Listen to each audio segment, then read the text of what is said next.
Karabakh ve Şərqi Zəngəzur Karabakh and East Zangezur have turned into a huge construction site now. We are rebuilding our cities and villages, and about 5,000 formerly displaced persons returned to their native lands this year. In March of this year, on the eve of Nowruz holiday, there was a festive mood in the village of Talish, as displaced persons returned to their native homes. In August, celebrations were held in the city of Fuzuli and the village of Zarbuk. This year, displaced persons returned to Lachin, as the Independence Day was celebrated.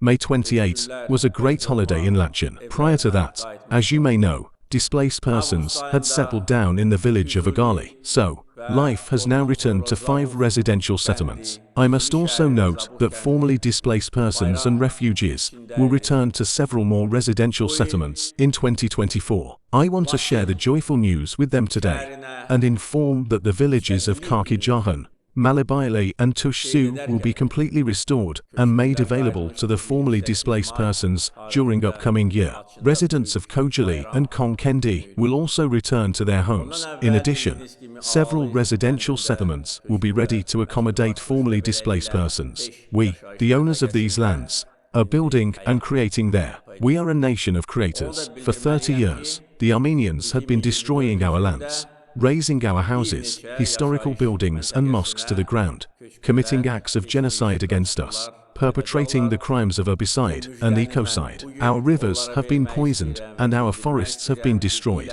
All this was done by the Armenian state. Unfortunately, they have yet to become an object of condemnation for these crimes in the West. Double standards are pervasive in the West today. The people of Azerbaijan are well aware of this, and, at the same time, know perfectly well that we will do what we think is right, despite all the pressures, threats and unfounded accusations. Just as we have done to this day, we will continue to do so. The Armenian leadership should also draw the right conclusions from these historical lessons and behave in such a way as not to provoke our anger. Özünü elə aparmalıdır ki, bizim qəzəbimizə tuş gəlməsin.